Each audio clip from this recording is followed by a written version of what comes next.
Good morning, ladies and gentlemen. Myself, Deep Kumar Shaha, Assistant Professor, Department of Mechatronics Engineering, RUET. Along with me, we have Sakib Hassan Choudhury and MD Istiak Tanjim as moderator to provide any source of technical support to this session.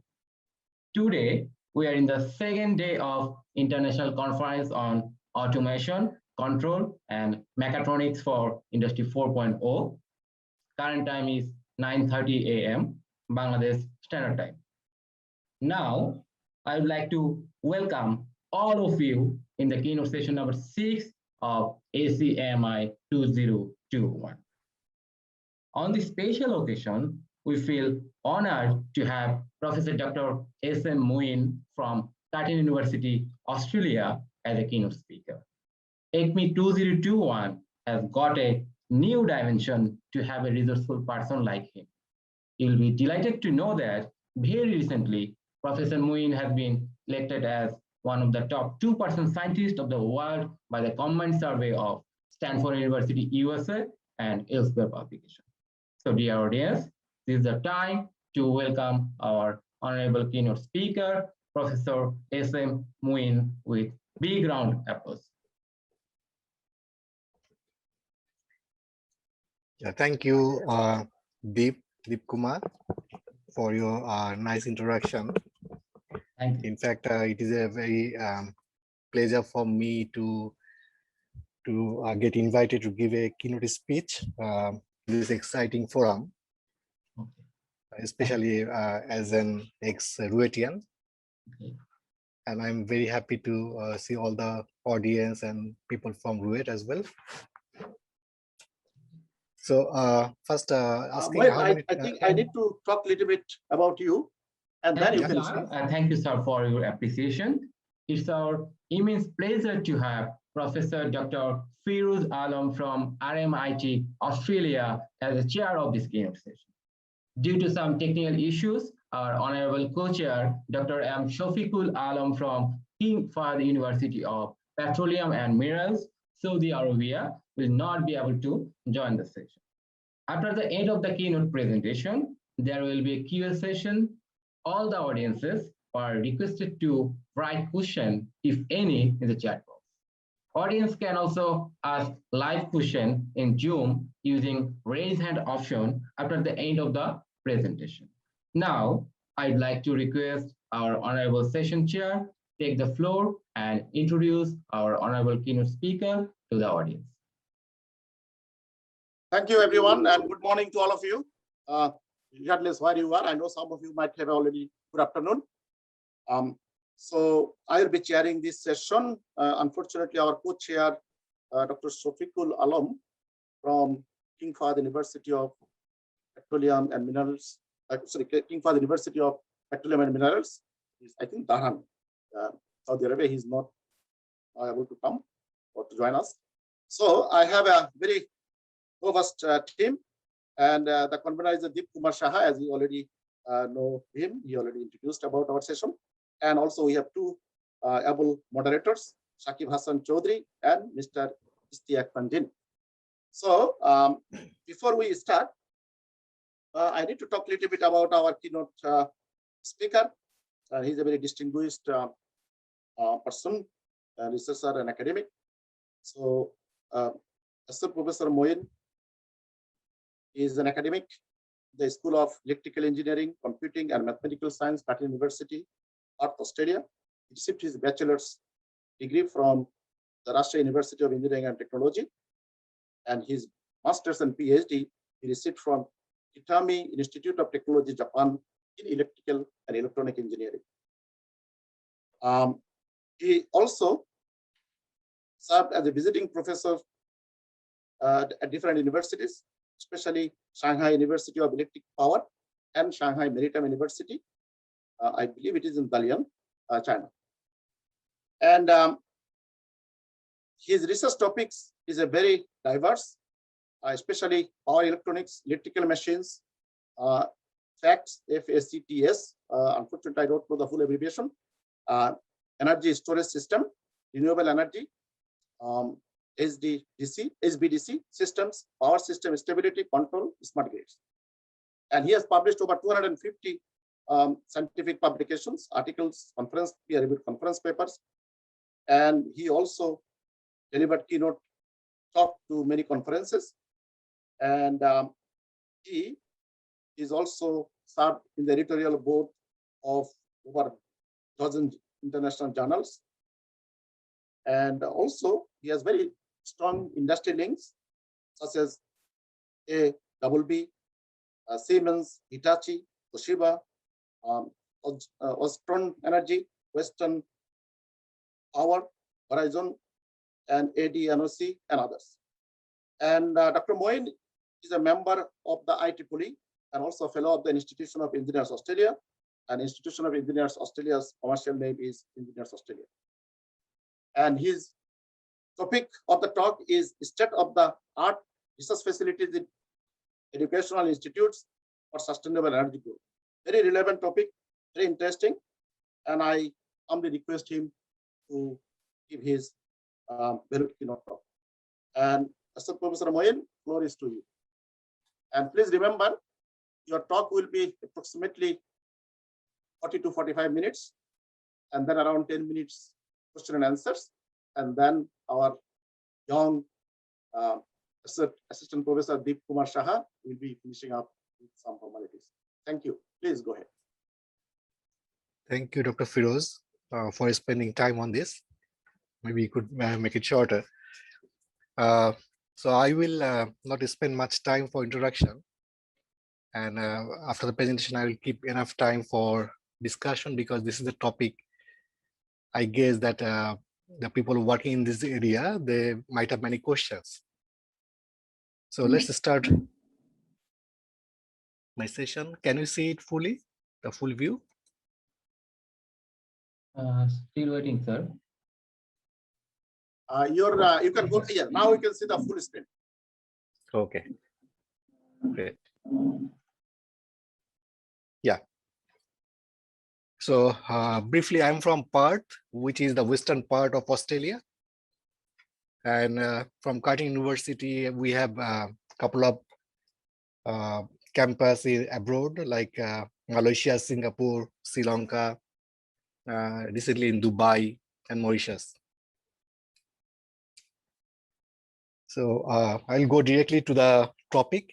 So you know that power and energy sectors are going through a major transformation these days because of the energy sustainability, efficiency, reliability, and environmental issues are becoming, these are becoming very significant concerns in 21st century.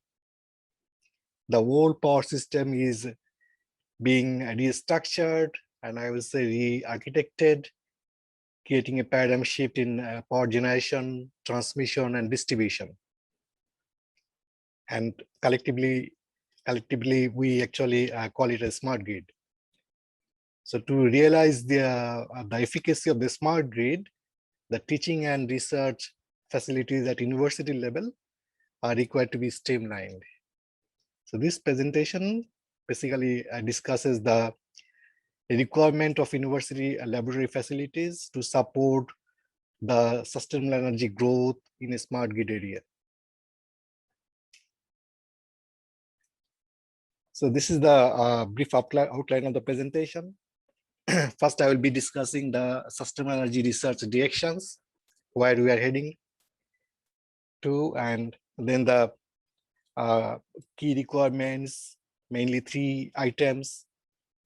Then the energy research facilities required for the universities, and to conduct some realistic projects.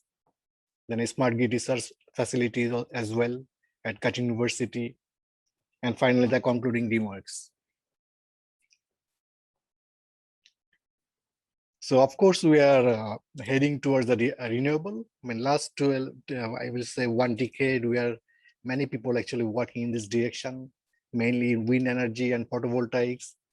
And these two are now streamlined power system. I mean, though, I mean, it's not conventional energy, but they are actually generating a lot of energy if you consider the whole picture. Tidal main current and wave energy, it has some limitations. Some countries that are doing very well, especially UK. And energy storage system that is very much essential for any kind of renewable sources because of the intermittent nature and stochastic nature of the renewable sources like wind and solar radiation. Then the smart grid, which is basically the modern form of the power system. We are doing research in smart generation, transmission, and distribution. Even the conventional generator, sometimes we use inverter these days. Synchrophaser based wide area control, which is a very advanced topic, and really we need this in these days. Then ICT in power grid and in Internet of Things, that is another new direction. V2G and G2V, we are working again, I mean, more than 10 years actively. Energy efficiency, there is no end. Always we try to increase the efficiency of our energy systems. And finally, the microgrid, which is the distributed generation. Now we have a advanced form known as virtual power plant. And gradually from there, we are moving towards the smart grid. So what are the key requirements? So if I briefly tell, then I will tell mainly a few things. One is the real-time simulator, which is very much essential these days. Using the real-time simulator, we can do the fill, chill, and seal testing, which is the power control and the software in the loop testing. I will give you more details in other slides. But we don't have many manufacturers who can actually build this kind of technology.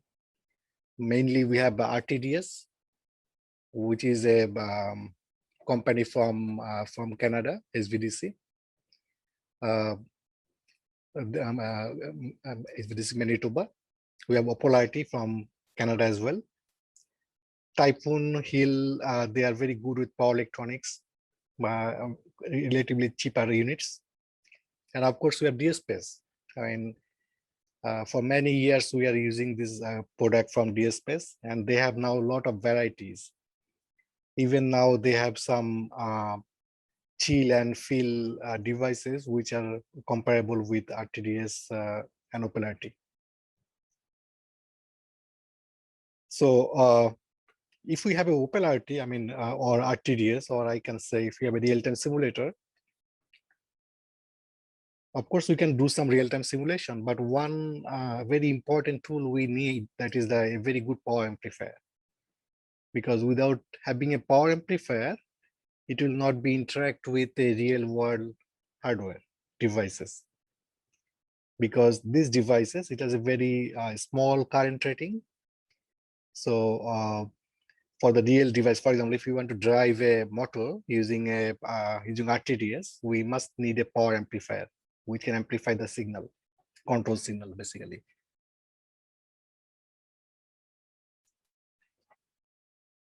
Then AI, these days, it is very much essential for any kind of research. The main reason is that I mean, if I say the few characteristics, it is the simulation of human intelligence processed by machines, especially computer systems.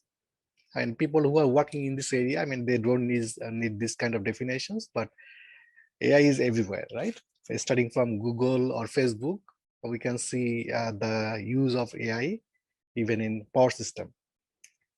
So it basically has a few categories. I mean, sideways like fuzzy logic, genetic algorithm, robotics, machine learning, right? Then expert system, of course, neural network. So people who are working in details, they know that this can be applied in power system intuition detection and classification. Of course, cybersecurity, primary, secondary, and tertiary level control of power system or the smart grid. Control of the renewable sources these days, it has wide application because we need forecasting and other things, prediction, not only the weather prediction, but also the prediction of the generation and the load profiles to maximize the profit. Of course, condition monitoring and asset management, that is another new trend. Because these days we are actually moving from offline to online condition monitoring. And many others, demand response, various optimization related tasks. So when we are talking about optimization, then we have to talk about the engineering optimization, right? And we have actually many applications, even starting from planning and more to the operation control. So, for example, constant load flow, power plant operator, optimal power flow, fax device, where we are going to put it. So placement of the fax devices, right? I mean, how we can place the minimum number of fax devices. So fax flexible acid transmission system, we are widely using. Like if I say STATCOM, SBC, ESS, SMES, all are fax devices. But the only problem is that you will not find many, right? Like you will not find 100 STATCOM installed in the whole world. The reason is it is very expensive. And that's why, I mean, optimization is playing a very vital role in the placement.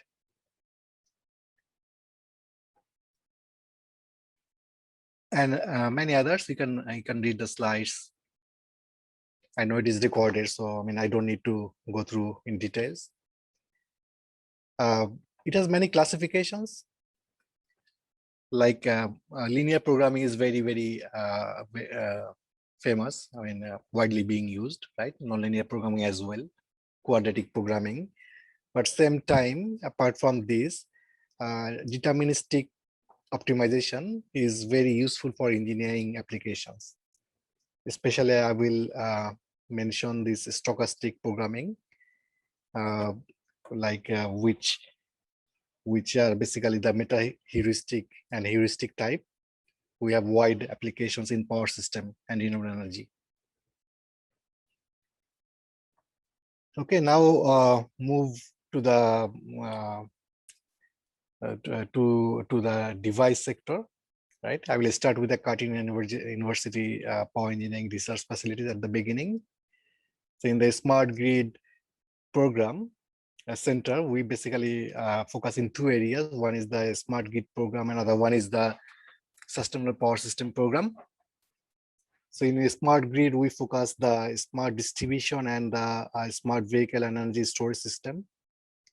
And sustainable energy program, mainly the renewable and distributed generation, and the condition monitoring and asset management. And AI, intelligent system, and ICT, it is everywhere. Okay, so it is the connecting bridge of these two programs. So we have a green electrical energy park, which is the first energy park at university level in Australia. You can see some photos at the right side. Well, basically, we have two. Actually, we have not two. It's three PV arrays, different types. Okay, polycrystalline, amorphous silicon, and others. We have two wind turbines. One is horizontal and vertical axis. With micro hydro station, hydrogen fuel cell, battery-based microgrid. We have a realistic project on that from funded by ARC. 8 teaching stations are there and 2 research stations. So all of the sources you are seeing outside in those stations, the connections are there. So if a student actually is aiming to build a, for example, multi-level inverter for photovoltaic system, so he will be building his system and connecting with the port available in the stations. Okay, so it is nicely designed. We have a weather monitoring system. So we have long-term data recorded, and the device the students are preparing, they can actually test in the real weather scenarios or from the recorded data. Some internal photos, I think I don't need to discuss those things, but left side, left top, that is the teaching units, and the right side, that is basically the research unit. So you can see here, if you are following my mouse, if you see here, these are the actually ports. The outside connections are coming here, and then using the real-time simulator or whatever it is, you can do your own research.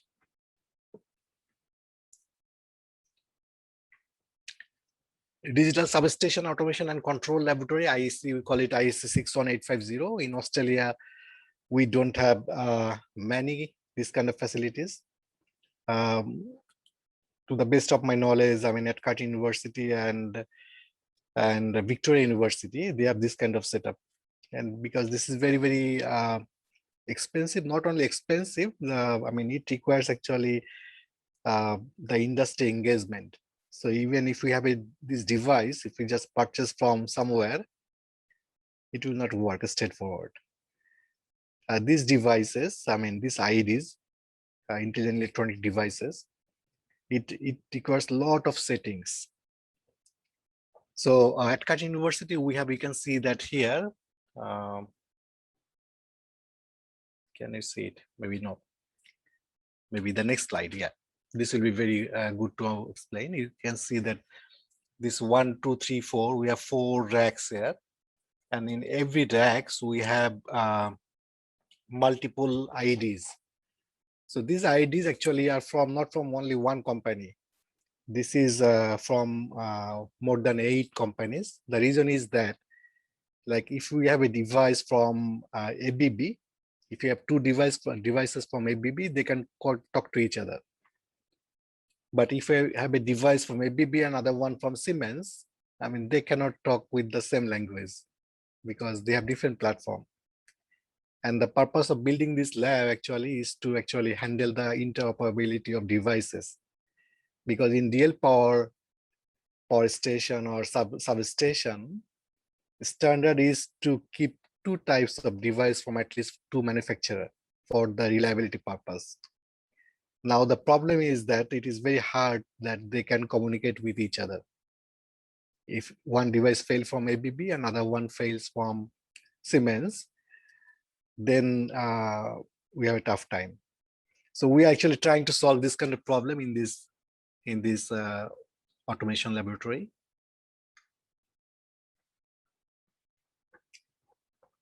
Now let me explain something about the energy research facilities required for research and especially in the university level. So if we talk about the wind energy, then nowadays we are not working with the fixed speed wind generators, right? So most of the new generation or generator installed in the worldwide, that is variable speed technology. So either they are using PMSG, permanent magnet synchronous generator, or a doubly fed induction machine, which is the basically own rotor type. But these machines, they require power electronics. So both machines require two power electronic converter to operate. So one is, if it is PMSG, so these are directly connected to the grid using two power converter. And if it is DFIG, I'll show later on, then those are connected to the rotor side of the converter, right?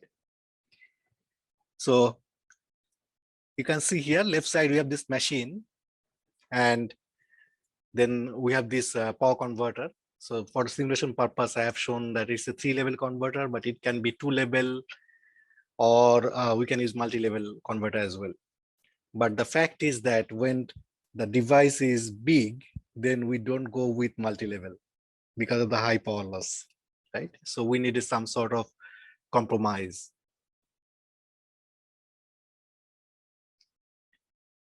Some control, I mean, I am showing you the very universal control.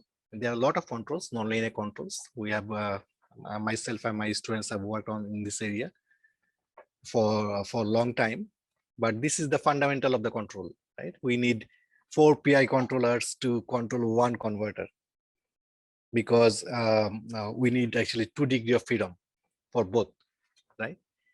And when you have these 4 PI controllers, then for 2 converters, we have 8 PI controllers, and it is very hard to tune these kind of things. So this is the simulation results, which shows that, okay, we can maintain the DC-link voltage, and we can, though the wind speed is varying, it can actually provide the maximum power. So that is the fundamental of the research, okay? But nowadays, I mean, when we want to play with the control, especially nonlinear control like sliding mode, or even the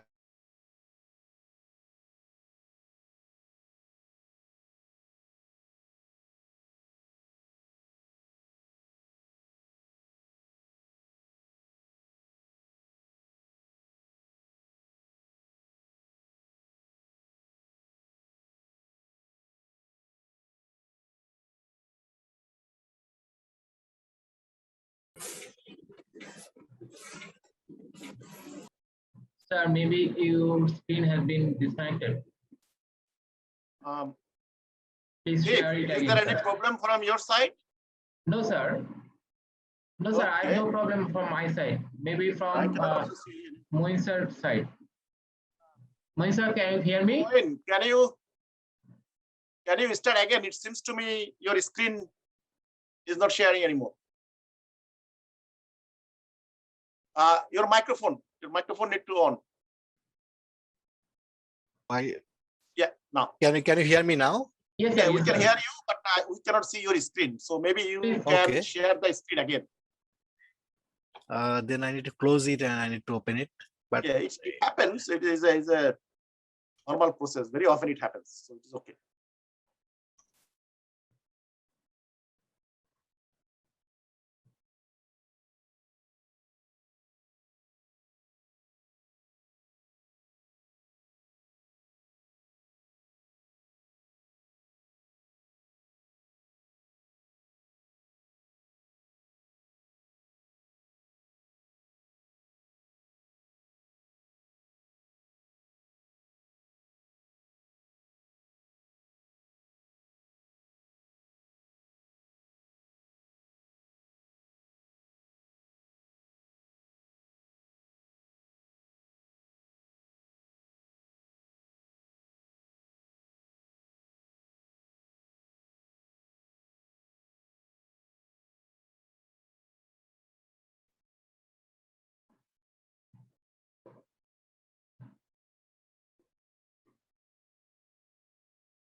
hello, can you hear me?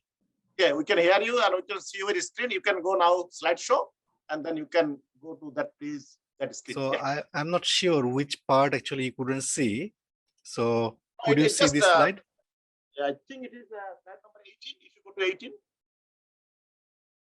18, you are right? talking the last one, most only 18. Yeah. This Okay, one. good. Yeah. So let me continue from here. Yeah, you can show now the. Can you see it now? Yeah, please go ahead. Okay, good. So I was explaining this one. I mean, for the real-time implementation, you can see that we need a couple machine. One is working for like a generator, and other one is for a motor. Motor means the wind turbine. And on the top roof, we had this kind of setting, which is the anemometer. And from there, we actually mimicking the wind turbine characteristics, right? So it's a 5 kilowatt machines, and with 2 converters, which is showing here. I mean, this is the breaking resistor, and this is the DS space. Maybe all figures, so everything is not clear here. But if you need the more details, you can see this paper published in 2017. So we use basically the Danfoss converter. I'll be showing in the next slide. Yeah, it will be clear from here. So DFIG and PMSG, I mean, as I told you earlier, we need the same kind of machines. Of course, there is a difference in the rating, sizing, and other things, but the setup requires similar arrangement. So this is basically the Danfoss inverter, which is industrial drive. The reason of this is that we wanted to minimize the cost. We can buy a good quality inverter from some renowned manufacturer, which will cost us maybe $10,000 only the inverter. But this Danfoss is very cheap, very cheap. Maybe within 1,500 $, you can buy one. But it requires some kind of modification, because this industrial drives, it is automated system, but we need to actually control these things using DS space. So we actually remove the top layer of this controller part panel, and we use our own interfacing device so that it can interact with the DS space and can be controlled. Okay. So this setup, I mean, this second setup I'm showing you, which is the DFIG. Here it's again a motor generator, couple motor generator set, but you need to be very selective if you want to buy this DFIG setup, because this machine you cannot actually buy from many places. The rotor side control it should be very precise, and the rating, I mean, it works from 0.7 per unit to 1 per unit, so the operational speed is very narrow. So please be careful when you select the machine. But the other side, power electronic, it should be easy. Some experimental results, I think I can escape those things, you can find in the paper. Then photovoltaic energy, it has research in many directions. And not only that, we actually try to maximize the power from sun, but now we're actually interacting with the distribution grid. So smart grid, enabled, I mean, smart feature enabled converter is required here. What we did here, it requires actually 2 converters. One is the boost converter, other one is the 3-phase inverter. But what we have is smartly used only 1 converter, a semi-teach device, because it has 7 switches. Most of the converters, it has 6 switches, but it has 1 extra switch. So that extra switch we have smartly used to build the DC-DC converter. So the cost will be very low if you go with this kind of architecture. And for the PV, I mean, you can use a PV emulator. So we don't need to go to the top of the roof to play with the PV system itself. Again, DSpace is good for this kind of control. We have used 103 model, but now we have the microlab box. That is the next version of the 103. So I'll recommend to go with that. Next is energy storage system. I will directly go to this slide because it is showing how to use RTDS, and using RTDS, how we can actually facilitate some kind of field testing. So in the field, like if it is a wind farm, which is 300 megawatt, And if it requires a big energy storage system in megawatt level, there's no way we can test those kind of things inside the lab, right? So even like 20 megawatt class energy storage system, we cannot test inside the laboratory. So what we actually developed is that you see two normal car batteries, and we developed two converter. So one battery is actually transferring power to the other. So one is charging while one is charging, other one is discharging, and vice versa. So this means that we have a mechanism that battery power can be charged and discharged. So it cannot go towards the RTDS, right? Because that will destroy the device, which is very expensive.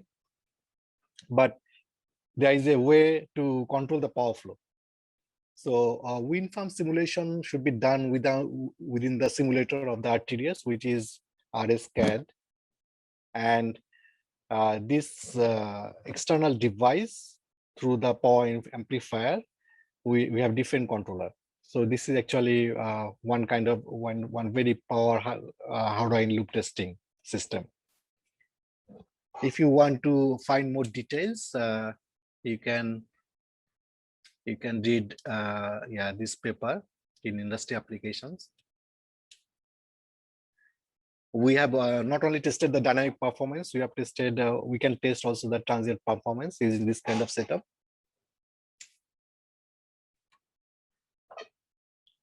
So we have covered basically the wind sources, the battery energy storage system.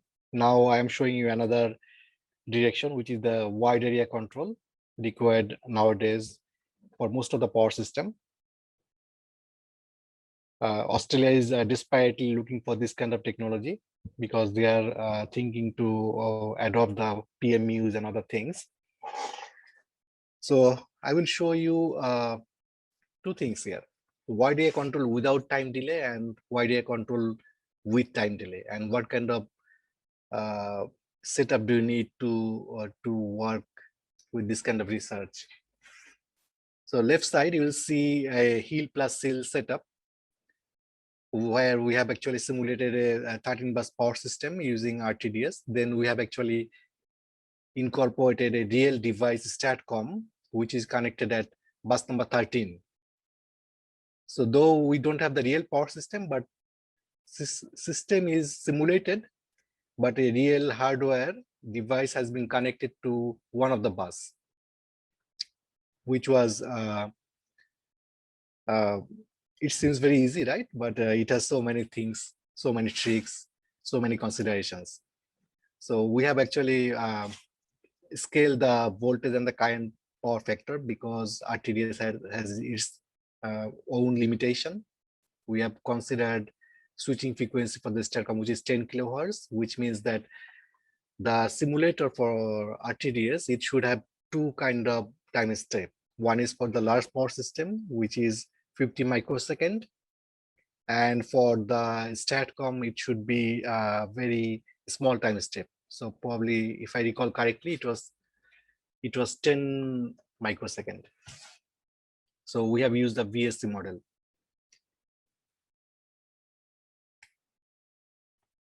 This is the so actual device is something like this. We should have six switches, and the control we are using, showing you the conventional control. Then we have actually added the wide area control, and accordingly we minimize the reactive power flow because purpose of the STATCOM is to provide the reactive power supply. And now you can see that a semi, I mean, it's still the to explain the process. We can see that RTDS is being interacted with the grid emulator, and then that is connected to the STATCOM. So STATCOM is still, it is simulated here, right? But we are using the GT sync, GT net, GTDO, which is digital input and output, and also analog input. Of course, it requires data acquisition system that which we have used the LabVIEW for that. So you can imagine that how difficult it is, and now you can see that the setup. So this is one of the difficult setup actually we have built in the laboratory because of the compatibility. So compatibility of each devices is very critical here. And if one fails, if one fail to meet the standard of others, then there is no way it will work. So some results using the real device, I mean, to explain these things, it will require a lot of time, but you can read the papers we have published, details are there. But the main thing is that when you have a STATCOM and wide area control, I mean, you'll see that using a local controller, you are getting better performance. Okay, the voltage profile you can maintain at 1 per unit or at desired level. But if you consider the overall scenario for all buses, then you have to see the mean square error. So only with the wide area control, you can minimize the mean square error. That was one of the findings from here. But then the second interesting case is that first part, we have not considered the time delay. But in real system, the time delay coming from telephone lines, from PLC, right? From fiber optic cables. Even if we are using fiber optics, we have 100 millisecond time delay. Then for the satellite link, which is required for the PMU, phasor measurement unit, we have 500 millisecond time delay, right? So these time delays, if we accumulate, then you will see the performance of the work is greatly affected. So without considering time delay, work will even give very good performance. But in realistic, if we don't consider this time delay, you will not expect the same results happening in the real power system. And that was the main purpose of this study. So for more details, I will suggest that you may, somewhere is there, you may read this paper, which is published in 2018, IEEE Transactions on Industrial Informatics. So these are the same, I mean, many results explained, so I don't have much time for that. Yeah. Now, last one, I'll be showing you one exciting setup at RTD in our control laboratory, IEC 61850 laboratory at Curtin. So we can see in one substation we have considered in Perth, another substation we have considered in Adelaide. So we have a long distance between these two cities, right? But important thing is that in substations, we are using different kind of devices. So from merging unit and the IDs, they are not the same device from same manufacturer. Some are using Cell, some are using Alstom, some are using I think ABB, right? So the purpose of this was to test the interoperability testing and for the protection, mainly for a differential protection scheme. For this, we need different kind of software like SV Scout, and also some hardware like CMC356 amplifier. We also need Omicron software.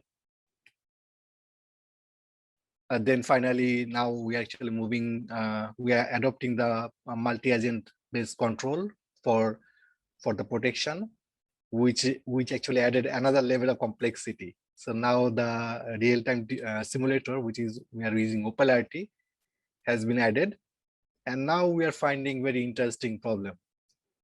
I mean, because now we have to go through the TCP/IP based protocol, and we are still trying to solve this problem.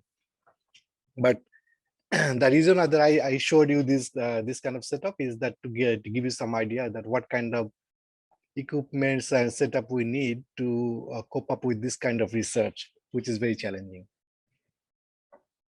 So finally, what I will say that, yeah, of course, the renewable energy penetration level will be increasing, which means the power system is going to be more complex. So we should have many realistic problems in future. Even we have problems from different dimensions. That's why university students, I mean, researchers, they need to be prepared for that, and we need to give training for them right? We have to make them ready so they can actually go to the industry and can solve their problem. And this really requires a lot of facilities to be developed at university research laboratories. That's all. Thank you very much for your kind attention, and I'm very happy to take any questions. Okay, excellent. Excellent. Very timely. We just finished on time. So now floor is open to our audience. Anyone have any questions? Please, you can switch on your microphone and then ask the question. Yes, please. Yeah, thank you for your very nice presentation. It's really very informative. So actually, I have a simple question from economic point of view of Bangladesh. So the thing is, actually, you have shown that yeah, in part, actually, you've got many labs like smart energy system lab, automation and control lab, DFIG testbed, photovoltaic systems. So everything are there. Actually, these are very good. Actually, our students will learn from this. But the thing is, actually, we have a lack of university and industry collaboration in Bangladesh, and it is very hard to collect the fund here. So what are your suggestions how we can develop this type of energy research facilities in the context of Bangladesh with limited fund? Specifically, my question is actually, what are the cheapest possible options for us here in BD? Thank you. Thank you for a nice question. It was expected question. So actually, I missed that. Who was asking this question? Yeah, I'm Dr. Narottam Roy. I'm Okay. working as an associate professor at Khulna University of Engineering and Technology here in Bangladesh. Okay. Thank you, Narottam. I mean, for this valuable question. I think I was a couple of times for other presentations, technical presentations. I mean, not this type. Some people was asking this thing. Yeah, I mean, funding is always challenging. I mean, the setup I have shown you, everything is not from Curtin University. Some setups are I built actually from at my previous institute as well. But yes, everything was built by me, and funding was always challenging. Okay, especially in Australia, it is more challenging to get funding. And Dr. Firoz, he should have known this very well. But what I want to tell that, I mean, for the researcher, I mean, we should not wait to get the funding. If we don't have the funding, I mean, first of all, if you have a small funding, then you start with one. For example, the PV system which I have shown you, it will not cost you much. I believe maybe within 2000, if you don't use DS space, if you use a cheaper microcontroller, maybe within $2,000 you can build a setup which will give you some control facility for PV system, including inverter.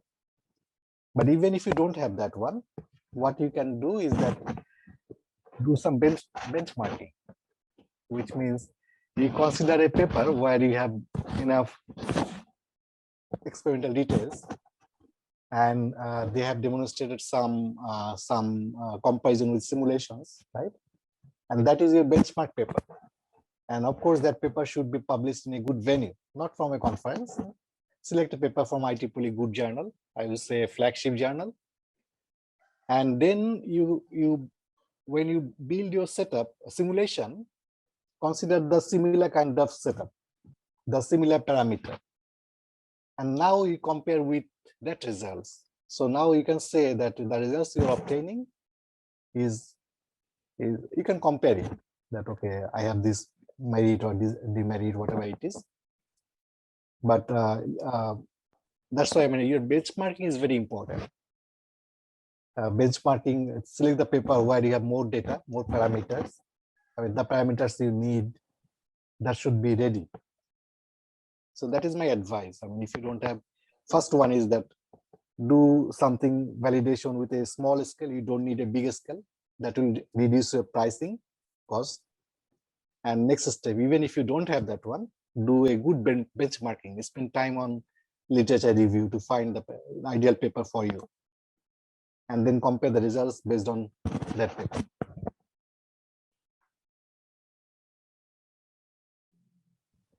Do you have any further question on that? Any other question?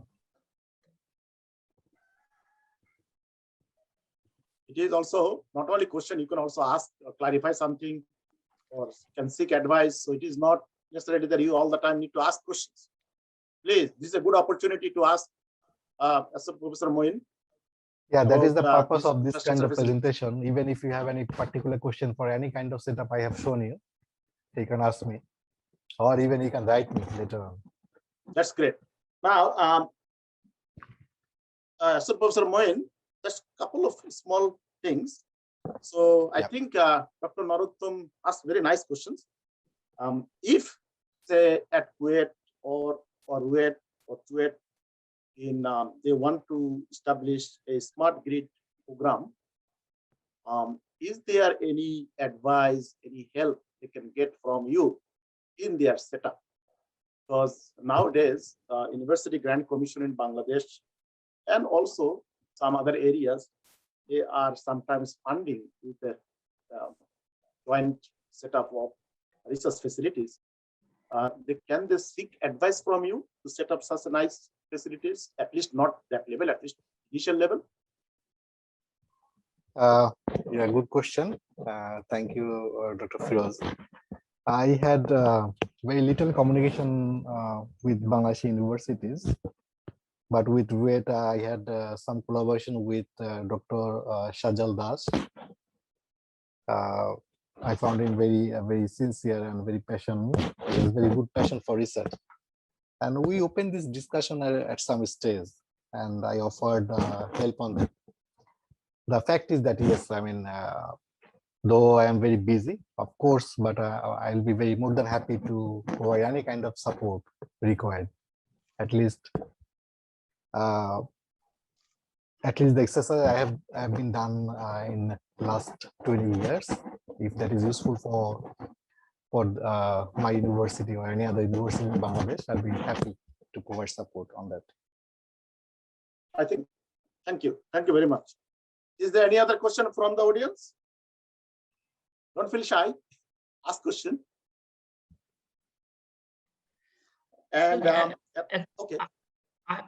I have just another question actually. Just I would like to Please, know it. please, Actually. please So go ahead. you have shown a phasor measurement unit in one of the setup. So in Bangladesh, actually, in some substations, we have SCADA facilities where we are using RTU.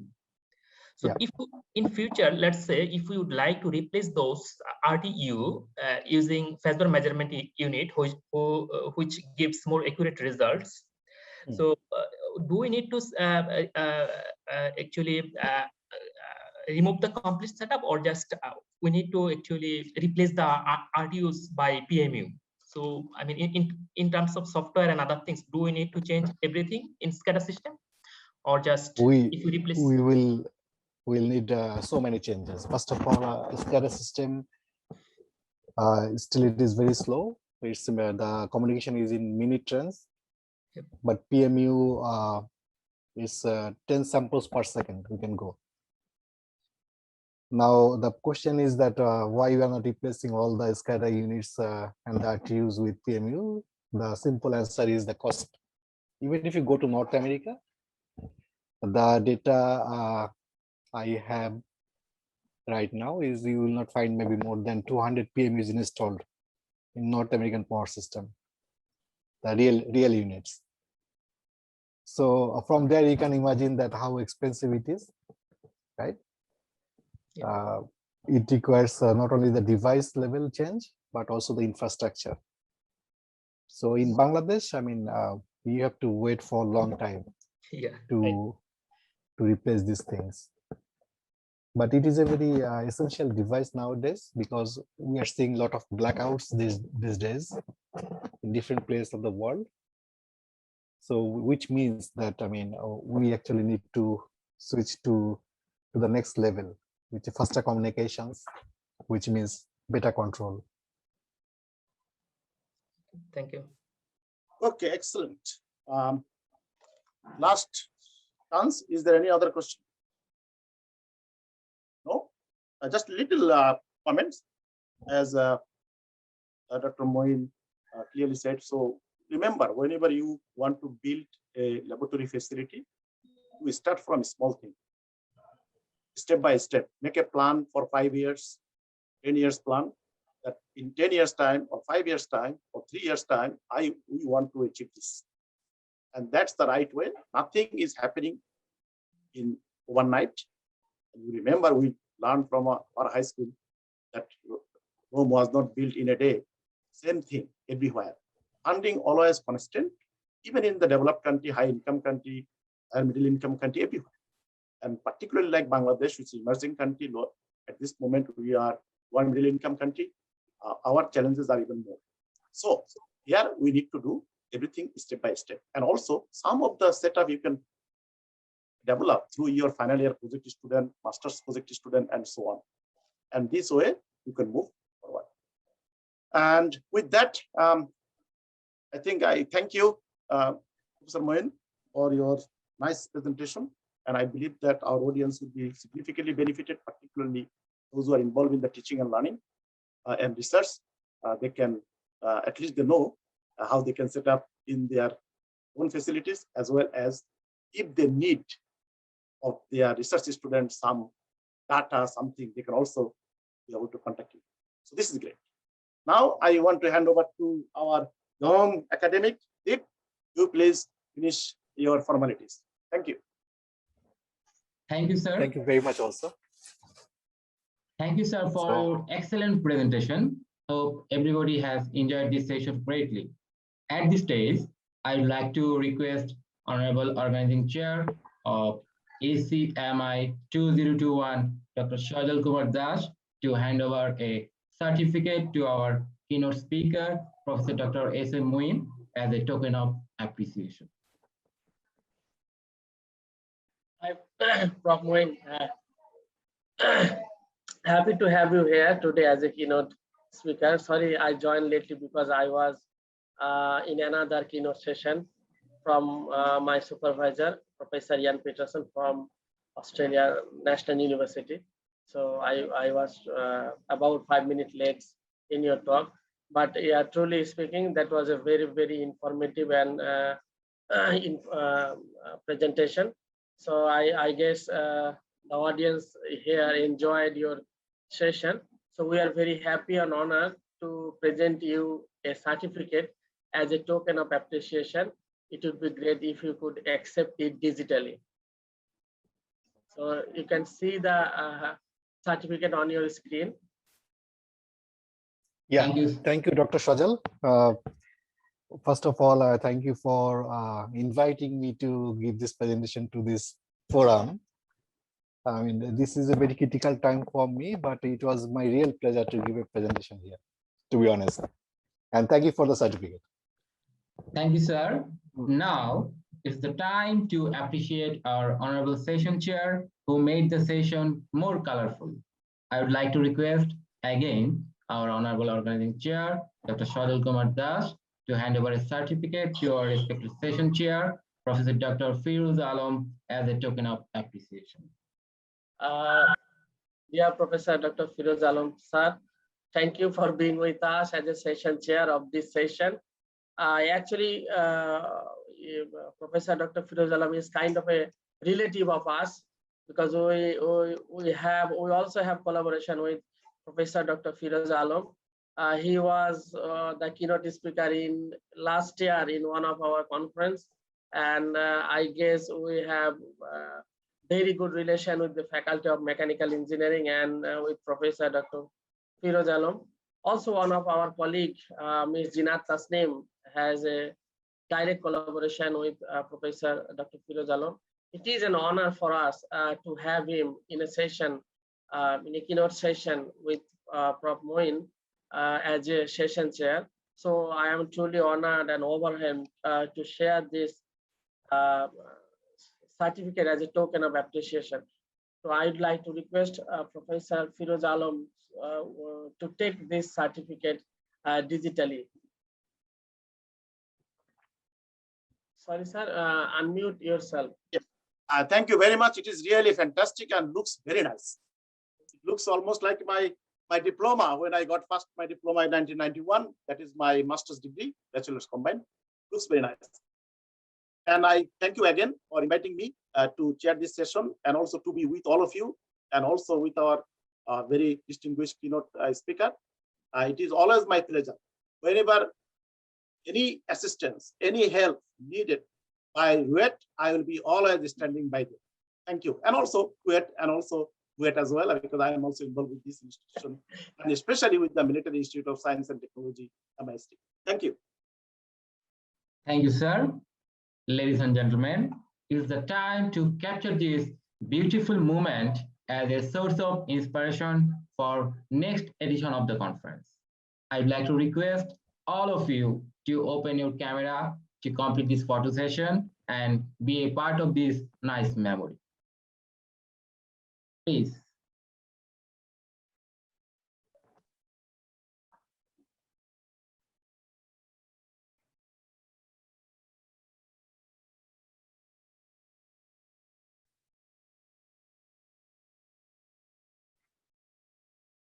Okay. Thanks all of you for your participation in this keynote session and make this session live. With the permission of session chair, I would like to close this session. Please go ahead. Thank you, sir. Thank you. Thank you. Thank you all. Have a nice time. And take care. Thank you. See you again, sir. Thank you. Yeah, please stay safe, everyone. Very nice. Okay. Well, because I think I know more staff, more academic faculty member at RUET than any other institution. And RUET is always, it just looks like that I did my bachelor degree, master degree from RUET. That's my feeling. Because every time, whenever I visit Bangladesh, even for a short time, I also visit RUET. Thank you. Thank you again. Thank you, with sir. all of you. Thank you, sir. Okay. Thank you very much. It's okay.